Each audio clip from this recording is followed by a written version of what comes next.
사도행전 28장 1절로 15절을 읽었습니다.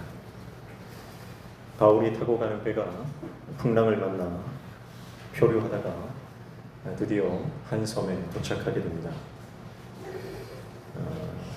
바울의 예언대로 하나님께서 말씀하신 대로 배는 파손되었지만 276명 그 배 타고 있는 사람들 중에 한 사람도 생명을 잃지 않고 무사히 섬에 도착하게 됩니다. 우리의 인생도 이와 같습니다. 마치 배를 타고 가는 항해처럼 우리 인생은 예기치 않은 광풍을 만날 수 있습니다. 예기치 않은 풍랑을 만날 수 있습니다. 그 풍랑 가운데 우리는 두려워하고 떨며 갈등하고 번민할 수 있습니다. 마치 우리 인생은 바다 한가운데 여기가 어딘지도 모르는 그 지점에서 표류하는, 그래서 방황하는 모습과 같습니다. 그러나 표류하는 그 인생들 한가운데 표류하지 않는 한 사람이 있습니다. 그가 바로 바울입니다. 두려워하는 모든 275명, 그러나 두려워하지 않고 오히려 그들을 위로하는 한 사람이 있습니다. 그가 바로 바울입니다. 어떤 것도 믿을 수 없고 기댈 수 없고 의지할 데가 없는 275명의 인생들이 있는가 하면 확실한 믿음의 확신을 가지고 있는 한 사람이 있습니다. 그가 바로 바울입니다. 자기만 살겠다고 발버둥치는 사람들이 있고 그 가운데 속고 속이는 갈등이 있지만 오히려 그들 가운데 다른 사람을 위로하고 살리는 한 사람이 있습니다. 그가 바로 바울입니다. 육신의 구원을 바라던 인생들에게 육신의 구원이 아니라 영원한 구원을 선포하는, 그분이 바로 예수 그리스도라고 하는 사실을 증거하는 한 사람이 있습니다. 그가 바로 바울입니다. 여러분, 우리 인생의 항해 가운데 오늘 저와 여러분이 바울과 같은 인생 사시기를 축복합니다. 모든 사람들이 방향을 잃고 두려워하고 긴장하며 살아가지만 복음의 능력을 소유한 사람은 어떠한 상황에서도 하나님 말씀에 대한 확신, 하나님이 약속하신 언약에 대한 그 분명한 소망을 가지고 이 땅 가운데서 승리하며 모든 문제를 돌파하게 되는 줄로 믿습니다. 언제까지요? 사명 감당할 때까지, 하나님께서 허락하신 그날까지 우리는 멈추지 않고 주님의 사명을 감당하게 될 것입니다. 오늘 28장 1절부터 15절 읽었는데 1절 보시면 우리가 구조된 후에 안즉 그 섬은 멜리데라 하더라, 이렇게 말씀하죠. 구조되고 나서 섬에 도착한 후에 그 섬이 멜리데라 하는 것을 알았다, 그 말이죠. 우리도 그렇습니다. 구조되고 난 이후에 상황을 알게 되는 경우가 많죠. 하나님께서 우리를 이끌어 가시는 그 과정을 우리는 잘 모릅니다. 도착해도 잘 모릅니다. 나중에 돌아보니 그게 하나님의 섭리였고 그게 하나님께서 뜻하신 지점이었고 하나님께서 우리에게 원하시는 바였다라고 하는 것을 우리는 후에 알게 되는 경우가 많이 있습니다. 그러니까 지금 모른다고 해도요, 너무 걱정하지 말고 지금 이 지점이 어딘지 모른다고 해도 하나님께서 곧 알게 하실 것입니다. 그러므로 여러분, 앞길이 보이지 않고 지금 내 앞이 짙은 안개에 휩싸여 있다 할지라도 하나님을 신뢰하며 하나님께서 우리에게 약속하신 그 약속을 이루심을 믿고 나아가시길 축복합니다. 말씀대로, 하나님 약속하신 대로, 성령께서 가르쳐 주신 대로 모두 다 구조되는 것입니다. 그러니까 약속만 믿고 나가면 되죠.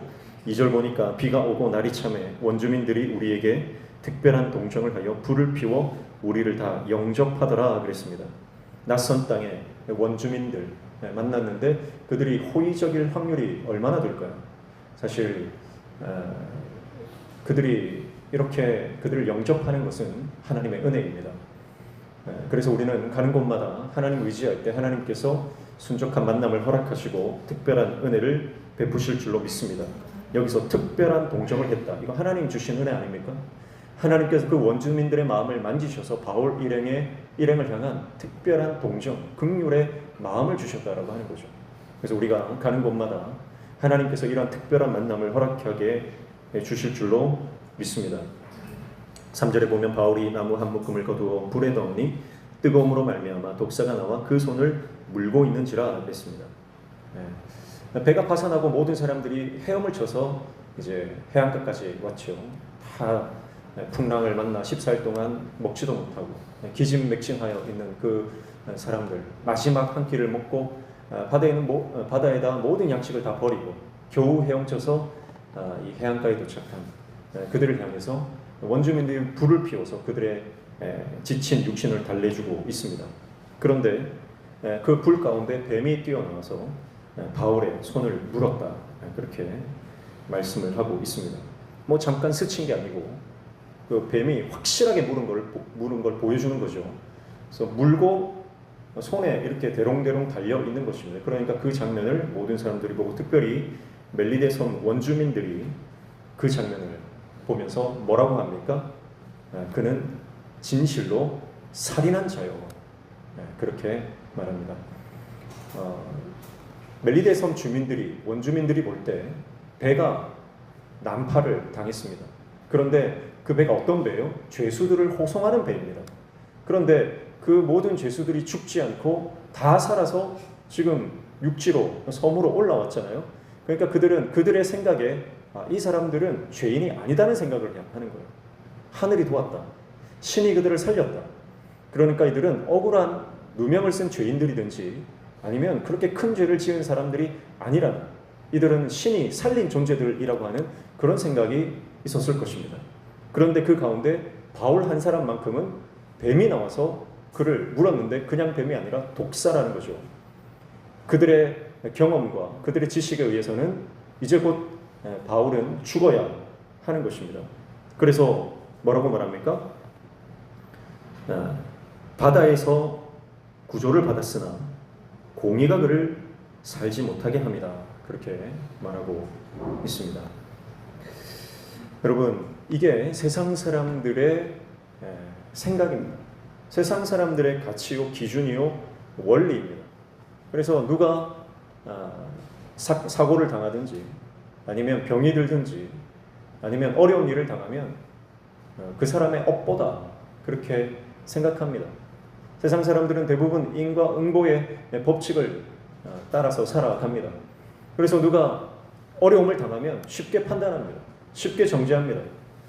잘못했으니까 당했겠지, 죄를 지었으니 당연히 받는 업보겠지, 그러면서 쉽게 판단하고 쉽게 정죄합니다.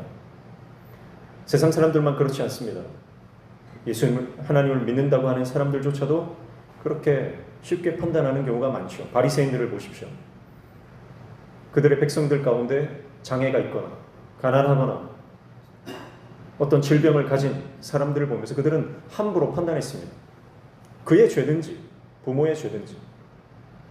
유대인들조차, 하나님의 백성이라고 하는 사람들조차 타인에 대해서, 타인의 아픔에 대해서 쉽게 정죄하고 쉽게 판단하는 그런 것을 보게 됩니다.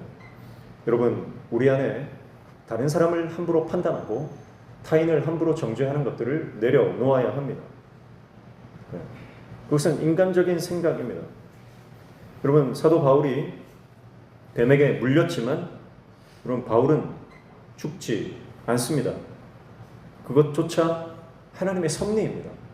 그래서 원주민들의 마음을 열기 위한 하나님의 시나리오로 우리는 이 말씀을 통해 보죠.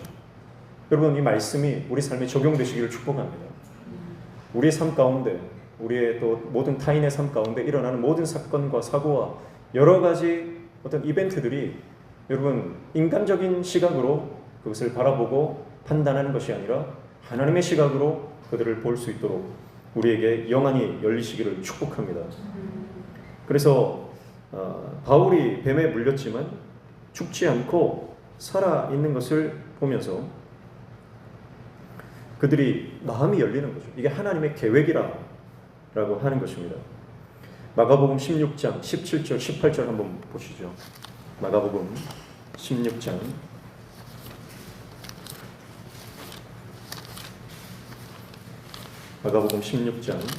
17절 18절 찾으신 분들 함께 읽습니다.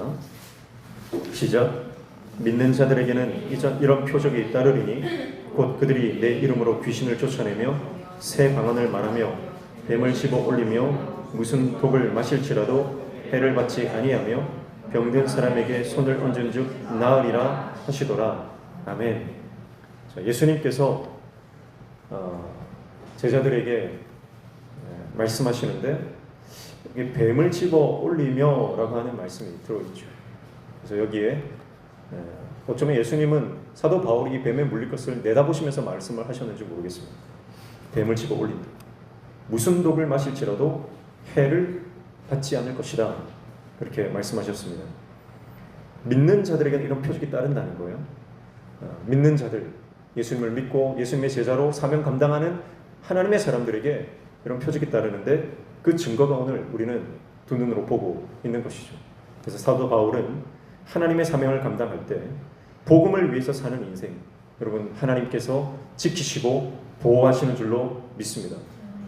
그래서 여러분 우리가 먹든지 마시든지 하나님의 영광을 위해서 살아가는 인생은요, 하나님께서 반드시 지키시고 보호하시고 우리가 사명 다 감당하는 그날까지 하나님께서 눈동자처럼 지키시는 줄로 믿습니다.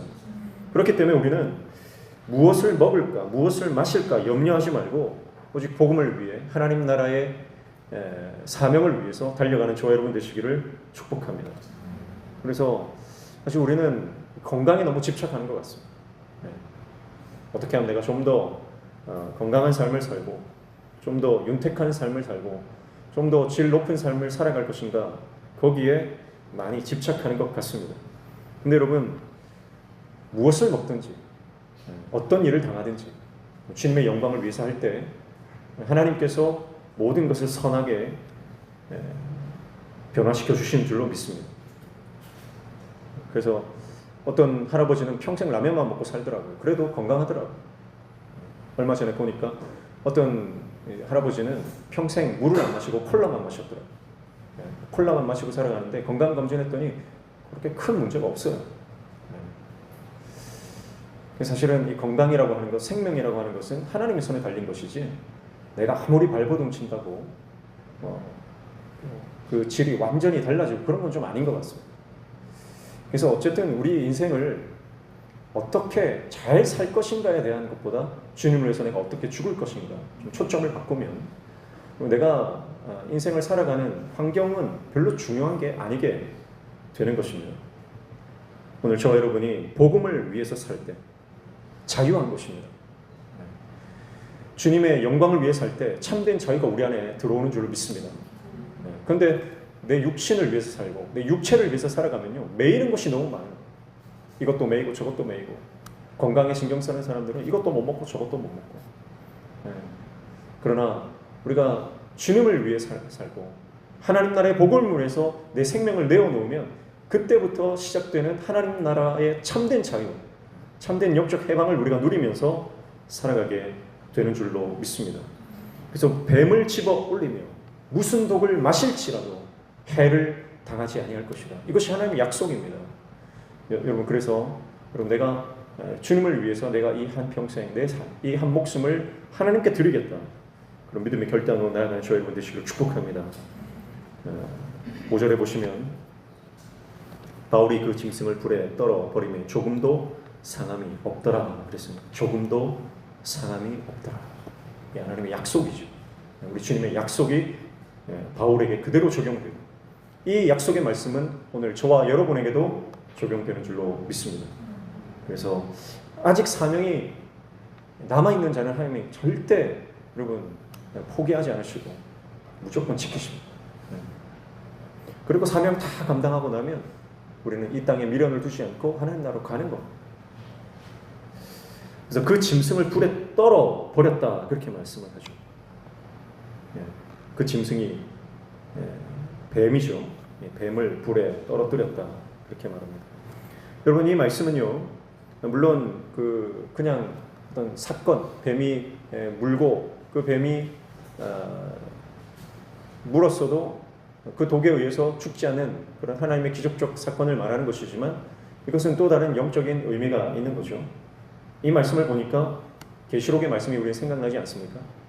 그래서 하나님께서 최종 승리하시고 옛 뱀, 마귀, 사탄을 불못에 집어 던지는 장면이 생각이 납니다. 여러분, 그래서 뱀을 불에 떨어뜨렸다라고 하는 것은 복음의 승리, 최후 승리를 보여주는 계시의 모습처럼 보여집니다. 성도를 핍박하는 사탄은 하나님께서 마지막 불못에 집어 던지실 것입니다. 그러니까 어쩌면 이 장면은요, 어떤 그 영적인 상징적 장면으로 우리가 봐도 크게 무리는 없습니다. 잠깐 지나가는, 스쳐 지나가는 장면이지만, 그러나 이 장면이 하나님 나라의 거시적인 최후 승리를 보여주는 단편적인 사건이라고 우리는 볼 수가 있는 것이죠. 마태복음 10장 28절 한번 찾아보겠습니다. 마태복음 10장 28절.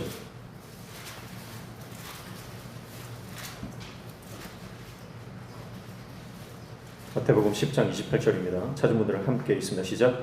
몸은 죽여도 영혼은 능히 죽이지 못하는 자들을 두려워하지 말고 오직 몸과 영혼을 능히 지옥에 멸하실 수 있는 이를 두려워하라. 아멘. 여러분, 사단은 옛뱀이요 마귀다 그랬습니다. 이 마귀는 참소하는 자요 거짓말하는 자다 그랬습니다. 그래서 끊임없이 우리를 유혹하고 미혹하는 자입니다. 거짓으로 우리를 유혹합니다. 거짓으로 우리를 미혹합니다. 끊임없이 우리를 넘어뜨립니다. 공동체를 분열시키고 파괴시키는 전문가입니다. 성도를 핍박하고 때로는 순교의 자리까지 우리의 목숨을 앗아가기까지 그들은 우리를 위협하는 것입니다. 그러나 성경은 말씀합니다. 몸은 죽여도 영혼은 능히 죽이지 못하는 자를 두려워하지 말라. 악한 영들을 두려워하지 말라는 겁니다. 사탄을 두려워하지 말라는 겁니다. 거대한 영적 그 제국과 같은 이 악한 세력들을 두려워하지 말라는 거예요. 더 실제적으로는 우리 삶에 문제들 여러 가지 우리가 타협하게 만들고 신앙을 포기하게 만들고 실족하게 만들고 절망하게 만들고 우리의 속을 뒤집어 놓는 그 모든 문제들 앞에 두려워하지 말라는 거예요. 그들이 우리의 몸은 죽일 수 있을지 모르지만 우리의 영원한 생명은 빼앗아갈 수 없다는 것입니다. 그들로 인해서 우리가 고통을 당하고 아픔을 당하고 눈물을 흘리고 여러 가지 핍박을 당할 수는 있겠지만 우리 안에 있는 영원한 생명이신 예수 그리스도를 끊을 수 없다는 것입니다. 그래서 사망이나 생명이나 이 땅에 있는 어떤 피조물이라도 우리를 그리스도 예수 안에 있는 하나님의 사랑에서 끊을 수 없다고 말씀하고 있는 것이죠. 여러분, 이 뱀이 불못에 던져지는 장면을 여러분 기억하십시오. 우리에게는 최후 승리가 보장되어 있는 것입니다. 우리는 이미 예수 그리스도께서 십자가에서 이기신 싸움을 싸우는 것입니다. 그래서 우리가 십자가에서 죽을 때 그럼 우리는 영원한 생명 안으로 들어가는 것이고 하나님의 승리를 경험하는 거죠. 그러므로 여러분, 날마다 십자가에서 죽고 날마다 주님 뜻 안에 나를 복종시키고 날마다 주님 안에 거하는 것이 승리 아닙니까? 그래서 최후 승리를 위해서 지금 이 시간에 그 작은 승리들을 쌓아가시기를 축복합니다. 그래서 내가 최후 승리를 믿으면 지금 이 순간에도 승리할 수 있는 거예요.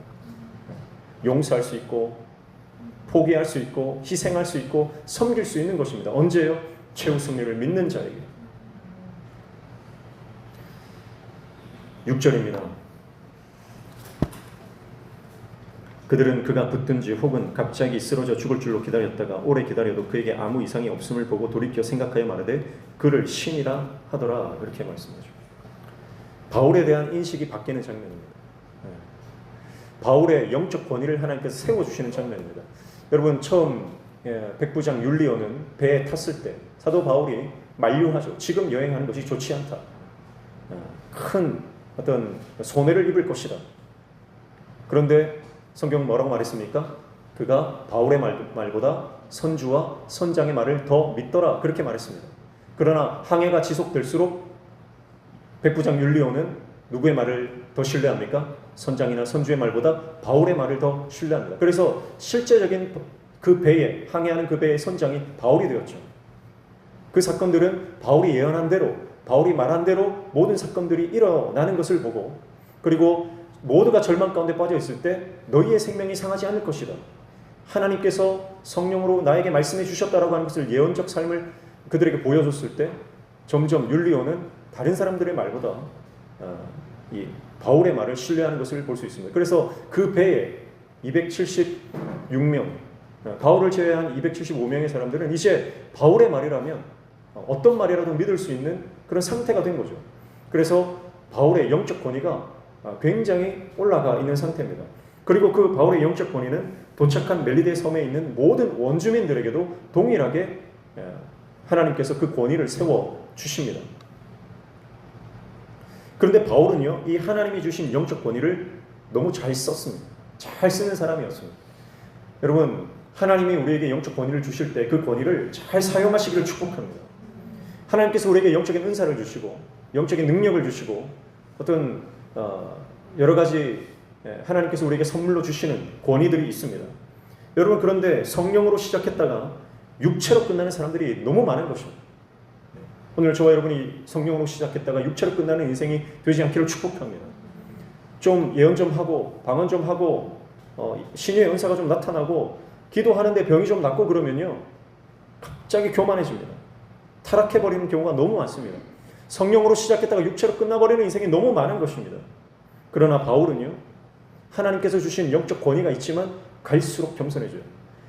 여러분, 하나님께서 왜 우리에게 영적 권위를 주십니까? 왜 은사를 주십니까? 왜 능력을 주십니까?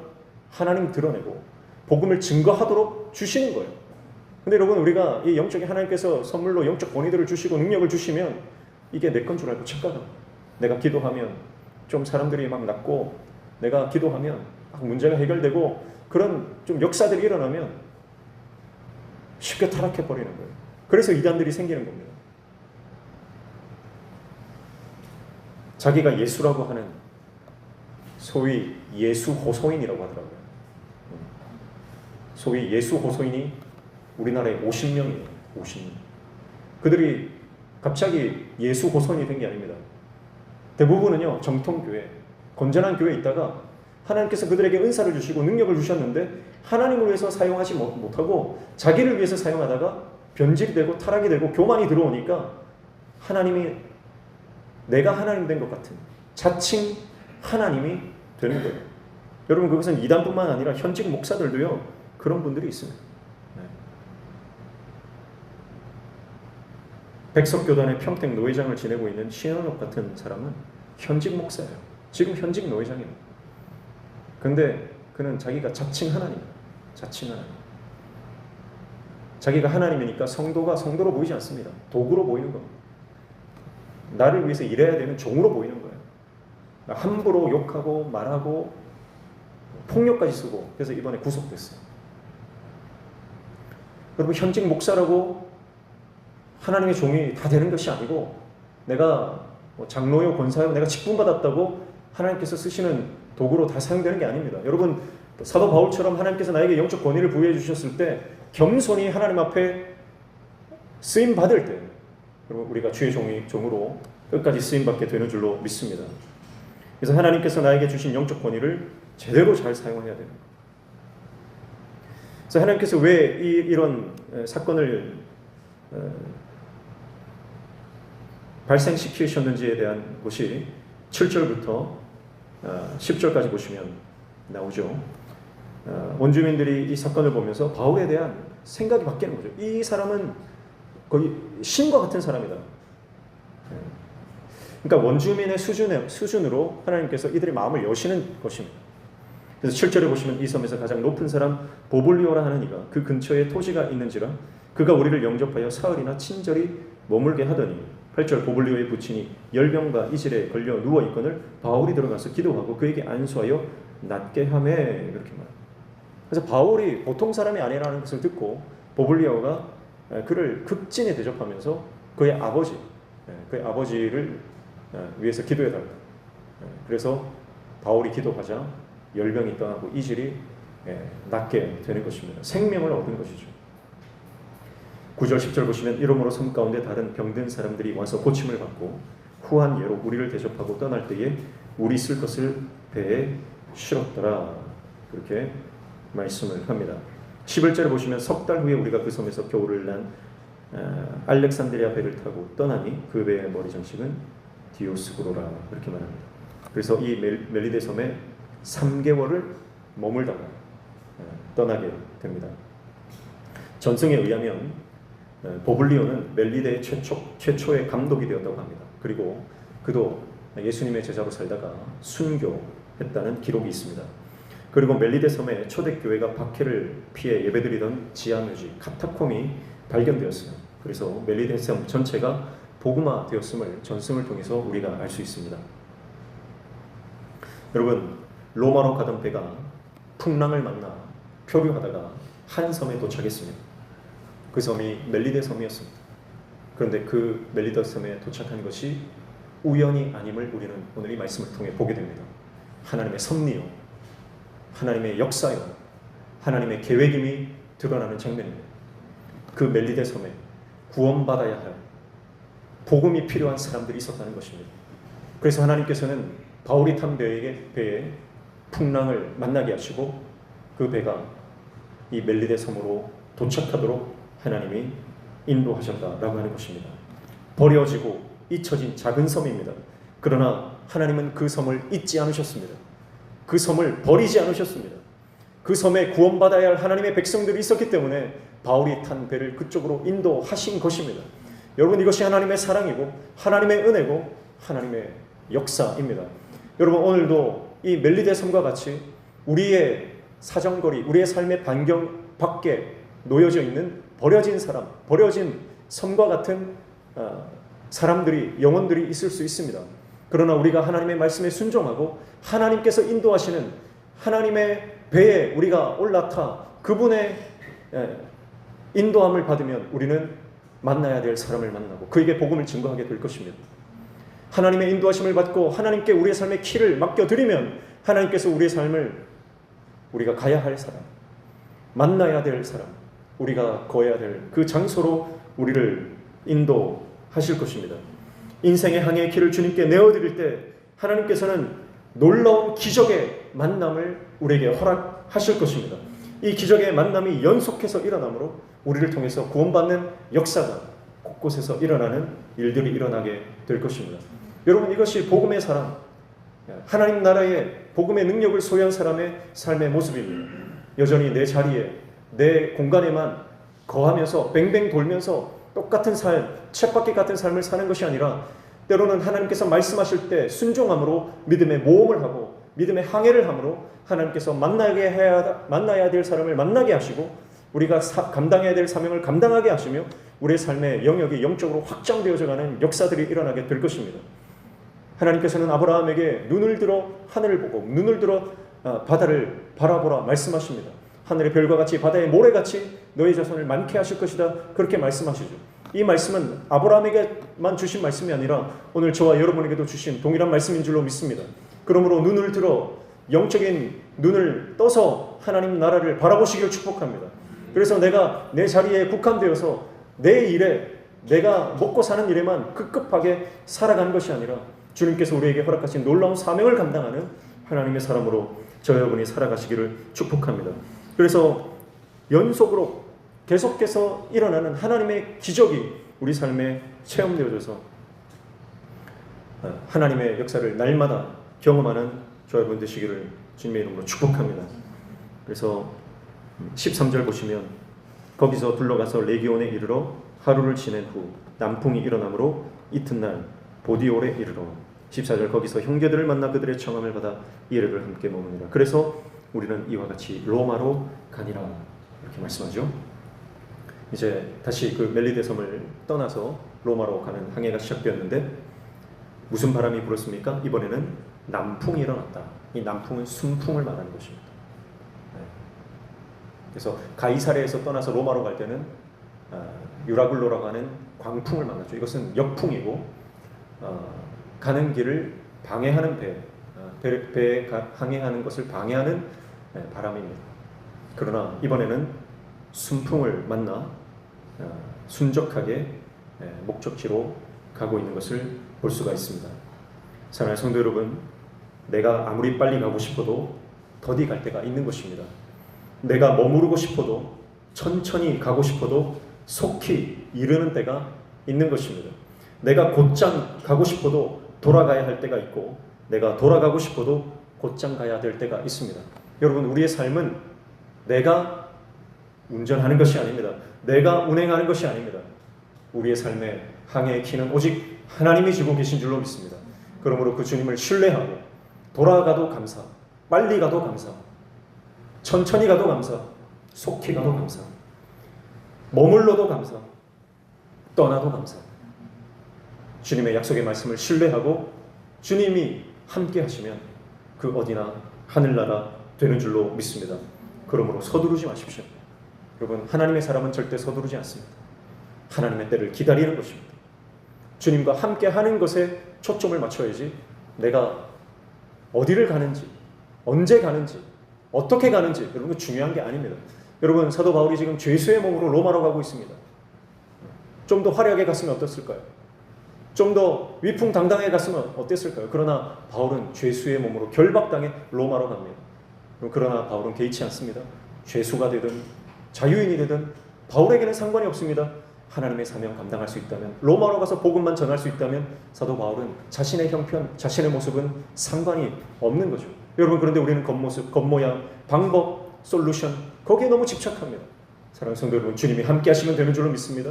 주님과 동행하면 문제는 이미 해결된 것이고 내 인생에 주님 안에 거하면 여러분 우리는 이미 승리를 경험하게 되는 것입니다. 때로는 남풍이 일어납니다. 순풍이 일어납니다. 그러나 때로는 광풍이 일어납니다. 역풍이 있습니다. 그러나 주님과 함께하면 여러분 우리는 그 어떤 곳에서도 어떤 시간에도 주님의 역사를 경험하고 우리의 모든 시간이 카이로스의 시간, 하나님의 역사와 하나님의 가치와 의미가 부여되는 그 시간들로 채워져 갈 것입니다. 사도 바울이 로마로 가는 이 여정 우리도 동일하게 지금 가고 있습니다. 오늘 우리가 믿음으로 이 길을 포기하지 않고 끝까지 달려나가는 저와 여러분 되시기를 주님의 이름으로 축복합니다. 함께 찬양하겠습니다. 오늘 이곳에 계셨습니다.